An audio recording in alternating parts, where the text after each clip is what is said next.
Assalamualaikum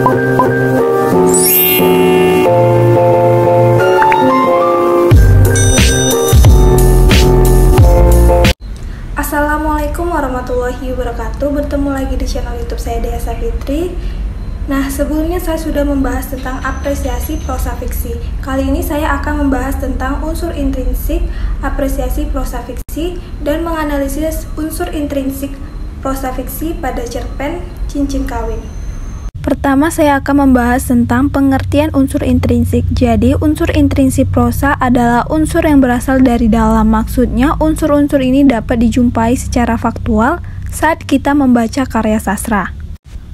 Unsur intrinsik prosa terdiri dari tema, alur, tokoh, latar, dan sudut pandang. Meskipun unsur intrinsik prosa dapat dipisahkan menjadi beberapa unsur, tetapi sejatinya setiap unsur akan saling berkaitan satu dengan lainnya.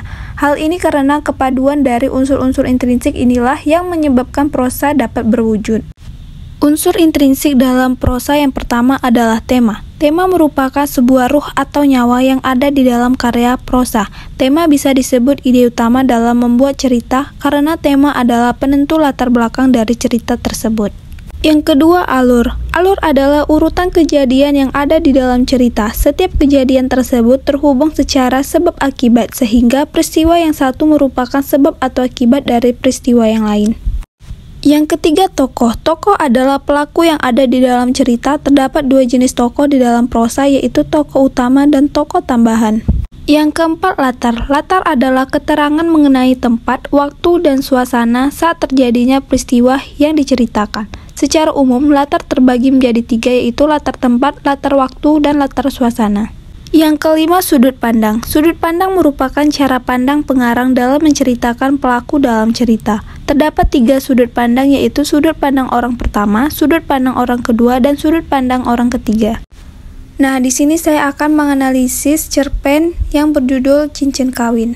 Cerpen Cincin Kawin menceritakan kisah kesedihan seorang anak laki-laki yang menjalani kehidupan tiap harinya, penuh dengan tragedi yang menyakitkan dan selalu dihantui oleh ketakutan akan kematian.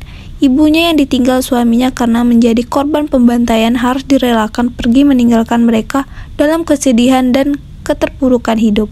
Walau demikian, keluarga kecil ini terus bertahan, namun kenyataannya ujian hidup yang lain terus bermunculan, dan akhirnya kakak perempuan dan adik perempuannya juga harus direlakan meninggalkan anak laki-laki itu. Unsur intrinsik yang terdapat dalam cerpen ini, yang pertama tema. Tema cerpen ini adalah sosial dan ekonomi. Yang kedua, amanat. Amanat cerpen ini adalah yang pertama, kita harus peduli dan simpati untuk membantu ekonomi tetangga kita yang membutuhkan. Yang kedua, bersabarlah dalam menghadapi ujian hidup. Yang ketiga, belajarlah menjadi seseorang pemimpin yang peduli nasib para rakyatnya. Yang keempat, sayangilah keluarga kita. Yang kelima, jadilah contoh teladan bagi keluarga. Yang ketiga, latar. Latar yang ada dalam cerpen ini adalah latar tempat, latar waktu, dan latar sosial. Yang keempat, alur. Alur cerpen ini adalah alur maju mundur karena ceritanya mengisahkan peristiwa yang telah berlalu, sedangkan strukturnya berupa bagian awal, tengah, dan akhir. Adapun alur mundurnya mulai muncul di akhir bagian awal dan berakhir di awal bagian akhir. Yang kelima, penokohan. Tokoh dalam cerpen ini ada 5 orang, yaitu tokoh saya, Retno, Ning, Ibu, dan Ayah. Tokoh saya adalah orang yang bertanggung jawab, penyayang, tidak putus asa, dan tegar dalam menjalani hidup walau masalah datang silih berganti menimpa keluarganya. Tokoh Retno yang lemah fisiknya dan menjadi pelengkap prihatinan bagi tokoh si saya. Tokoh Ning adalah digambarkan sebagai tokoh yang rapuh mentalnya. Tokoh Ibu adalah tokoh lemah fisik dan mentalnya. Tokoh Ayah adalah tokoh yang digambarkan sebagai tokoh pendidik yang perhatian kepada keluarganya, bertanggung jawab, serta rajin dalam beribadah. Yang keenam, titik pengisahan. Titik pengisahan cerpen ini yaitu pengarang berperan sebagai tokoh utama atau akuan sertaan, sebab secara langsung pengarang terlibat di dalam cerita.